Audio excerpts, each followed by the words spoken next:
Бисмиллахи-рахмани-рахим.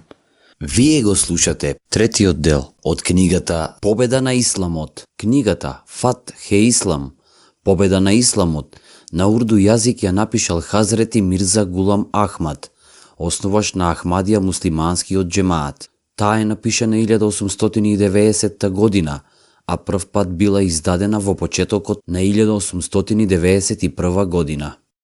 एक हादिए अकबर का नारा जब गूंज उठा कोहसारों में महसूस हुआ उस हैबत का पुरजोर असर दरबारों में. Сега многумина од вас ќе пишуваат фетви на отпадништво против мене и кога би било можно тие би ме убиле.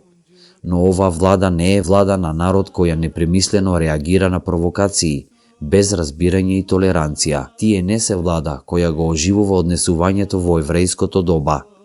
Инаку оваа влада не носи особеност и благодат на верата, но сепак е подобра од владата на крал Ирод, за чие време се случил случајот со Иса алейхи селам, синот на Мејрем.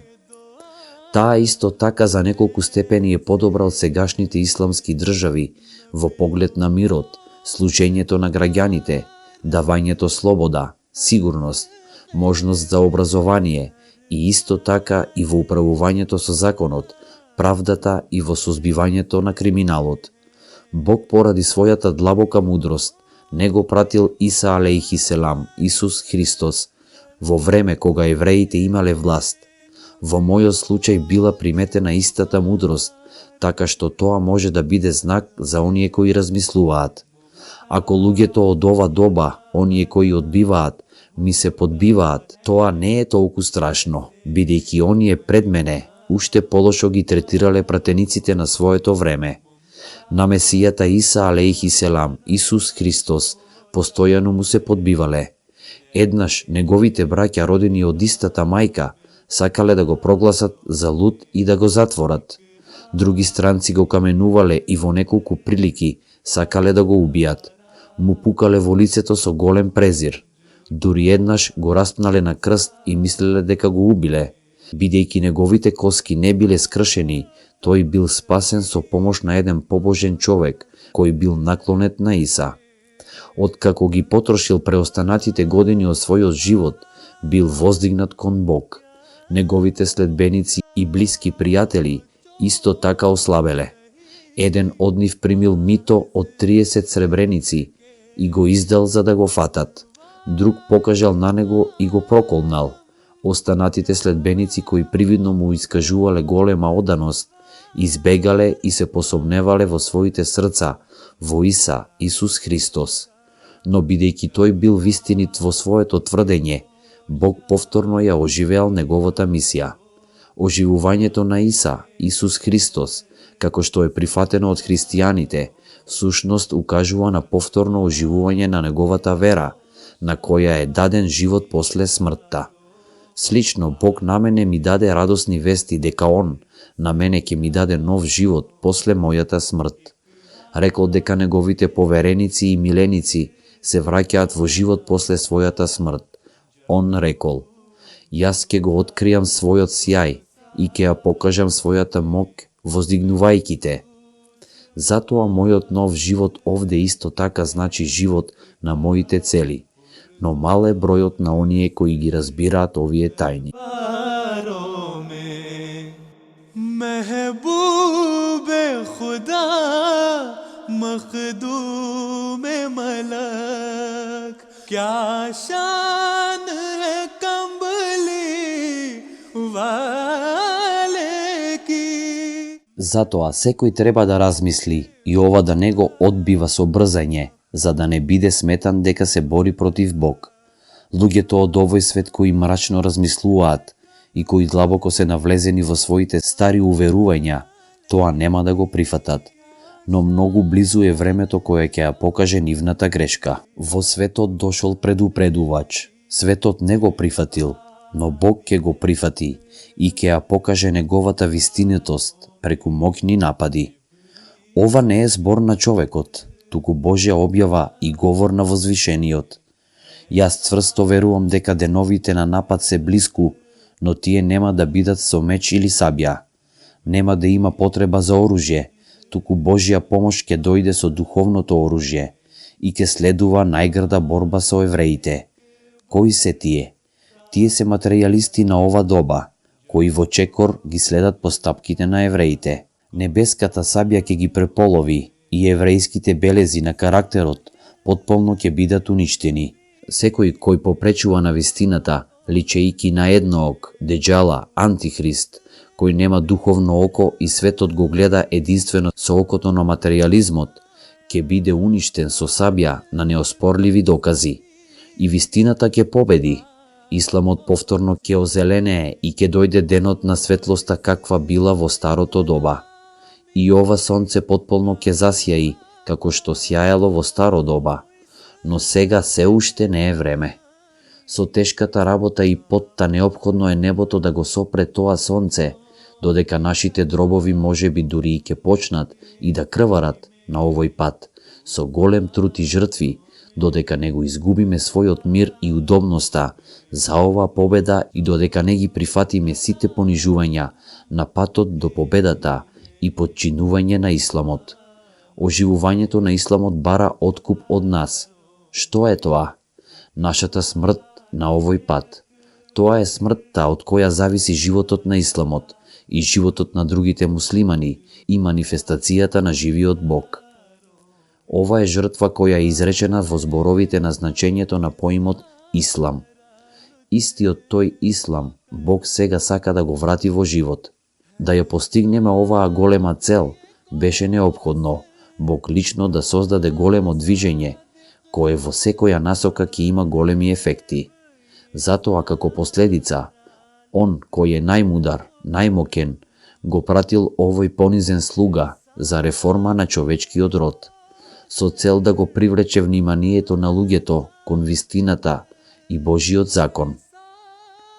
Тој целите на делувањето на оваа движење на ширење на исламот го поделил во неколку ограноци.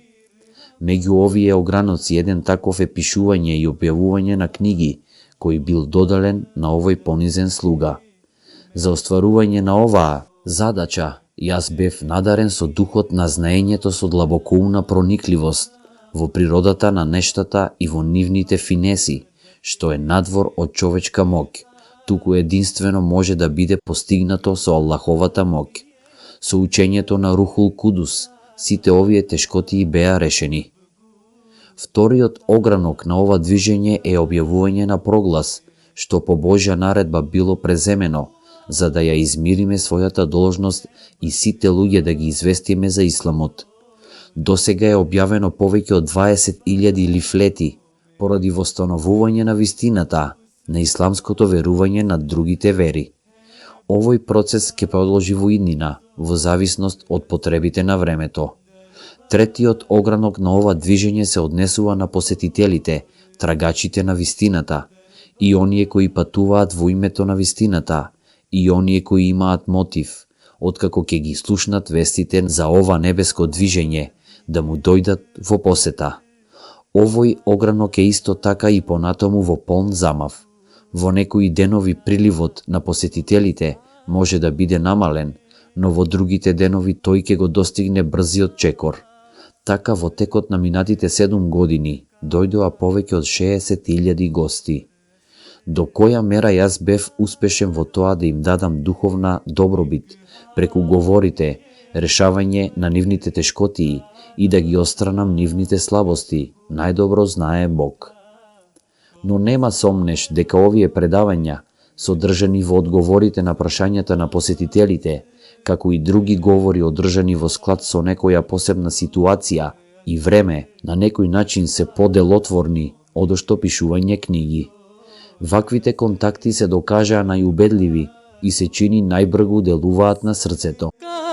कारे दो आलम ऐसे हैं नबियों के मुबारक हल्के में सरकार Најчесто начинот на сите пратеници бил да се држат говор како искусни предавачи во разно доба и разни времиња и на разни собири, според потребата на времето и според состојбата на луѓето, но со помош на духот.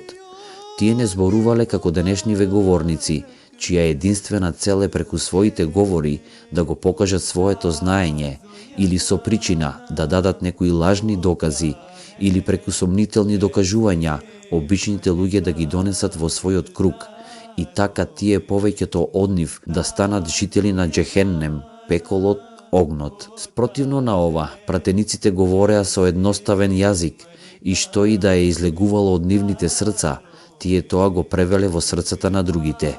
Нивните чисти зборови биле во согласност со дадената ситуација. Тие никогаш не зборувале во име на забавата, во стил на раскажување на приказна. Всушност, откако ги виделе болестите на луѓето, или кога ги виделе во длабок проблем, тие ги советувале, или со непобитни докази ги растерувале нивните сомнежи. Нивниот говор бил со малку зборови, но со длабоко значење. Затоа овој понизен слуга се држи до ова правило. Според способностите, потребите и болестите на посетителите, вратите за разговор секогаш се отворени за нив. Овде е една необична случка и јас сакам да пишувам за неа. Пред известно време кога отидов во Алигарх, Индија, не бев во состојба да се впуштам во долгите дискусии, ниту во било каква работа која бара умствен напор. Од оваа слабост патев уште во Кадијана. Сега мојата состојба се уште е таква и не сум во состојба да зборувам долго или длабоко да размислувам. Во ваква здравствена состојба ме сретна еден маулви, оџа, од Алигарх, по име Мухаммед Исмаил. Тој ми кажа дека луѓето од Алигарх долго чекале да ме видат. Ми предложи со голема понизност да се собере публика во куќа, во која јас би требало да одржам говор. Од секогаш голема желба ми беше да ја искористам секоја прилика за на јавноста да ја кажам вистината. Така со задоволство го прифатив повикот. Сакав на овој јавен собир да ја објаснам вистинската смисла, важност и значење на исламот и што сега луѓето мислат за исламот. Јас така го уверив Маулви Сахиб дека иншалах, ако даде Бог, ќе зборувам за стварноста на исламот. Но после ова согласување, од Бог ми беше забрането да го одржам овој говор. Во целост сум сигурен дека поради моето лошо здравје, Семожниот Бог не сакал да преземам ништо што вклучува ваков напор, поради стравот своето тело да не го изложам на тешкотии. Така од Бог бев спречен да го одржам овој говор. Сличен случај ми се случи и порано, додека бев со слабо здравје. Во визија сретнав еден претходен пратеник. Од сочувство и поради совет, тој рече: "Зошто себе си се присилуваш на таква ментална тешкотија? Поради ова ке се разболиш. Значи ова беше Божја забрана и јас му го пратив своето извинување на Маулви Сахиб." Ова беше вистинско извинување. Луѓето кои од незнаење не веруваат во моите објави, сепак се сведоци и сигурно знаат дека ја имам оваа болест. Оние кои го виделе циклусот на мојата болест, сведоци се дека таа брзо се враќа после многу дискусии и длабоко размислување. Моментално сум под медицинска грижа на доктор Мухамед Хусейн Кан, почесен судија, кој постојано ме советуваше да се воздржам од напорната ментална работа, додека траат симптомите на оваа болест. Така доктор Кан е првиот сведок на оваа моја состојба. И повеќето од моите другари, како што е брат ми Маулви Хаким Нурудин, лекар во државата Џаму, кој секогаш е подготвен со срцето и со животот да се сочувствува со мене. कोहसारों में महसूस हुआ उस हैबत का पुरजोर असर दरबारों में महसूस हुआ उस हैबत का पुरजोर असर दरबारों में पुरजोर असर असर दरबारों में. Денес го завршивме третиот дел од книгата Победа на исламот. Еселаму алейкум.